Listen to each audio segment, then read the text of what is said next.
The trusted computing base is basically what is the amount of code that needs to be correct for my prover to be correct, for my proof protocol to be correct. So Bob and Charlie are playing a game of ZK Battleship.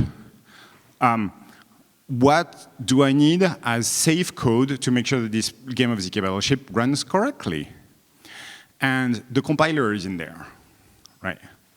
That is, your ZK VM must be bug-free in order for the proof to hold and really prove what you intended to prove. But the compiler must also be bug-free for the protocol to prove that the ZK Battleship program you agreed to in Rust, in that high-level language, matches the thing that you're actually proving, which is the RISC-V ASA.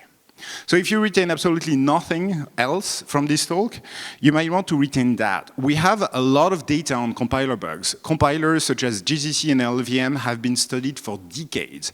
We have decades of back data on their bugs.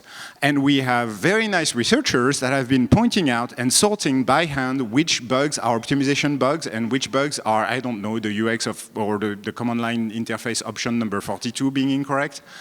And sorting that manually, they have gotten results. You have all the details in our blog post of us. There are several publications that all agree on that topic, which is that on average, on each of GCC or LLVM, you get 6 new misoptimization bugs. And those misoptimization bugs are chosen very specifically because they look like something that the compiler is doing post-compilation, where the compiler is, in that bug, violating the semantics of the code you've given it. So you give it a function to compute, and you're saying, here's the source code to a function that computes f of x equals 4 minus x. And the compiler compiles that to a function that computes f of x equals 4. That's an example of a misoptimization bug. What the compiler was trying to do is honestly simplify some of the intermediate variables in your function. It was trying to remove a lot of the boilerplate code, and it messed up. There are 6 new such bugs every month. Those bugs, on average, live 12 months. The numbers are eerily similar between GCC and LLVM.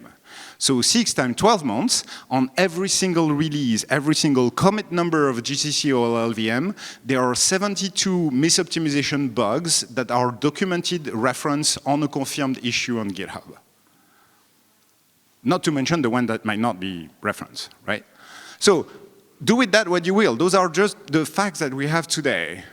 But notice that if you are betting $10 on a game of ZK Battleship, well, Alice is probably not going to give you precisely that program that they know is going to miscompile. But if you are playing a game of give me 1 million on my financial protocol, well, beware of what Alice might give you. Are you auditing the assembly, the RISC-V assembly? Because you really should.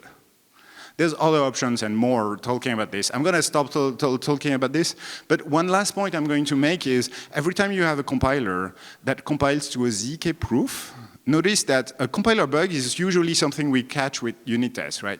You get a compile function that computes f of x equals 4, right? You run it through 9. You're intending to get 4 minus x, you're supposed to get minus 5. You're going to get 4, you're going to think, oh shit, that 4 is not the correct result. Here's the problem with a ZK proof. You're hiding the inputs. You're trying to compute if the torpedo hits with respect to the position of your battleship, which you are absolutely not revealing at any point in the process. That's the entire point of playing ZK Battleship, right? You're hiding the inputs, and so the only thing you see is proofs that passed successfully. The ship were not hit, the torpedoes do not hit. And then your torpedoes have eventually covered the entire grid, and still you have not hit the ships. And the proofs are like, yeah, cool. There's no problem in your RISC-V ZK VM. I am not dissing RISC-V ZK VMs. This is not against VMs of any kind. This is just how compilers work today and the engineering data we have on what GCC and LLVM do.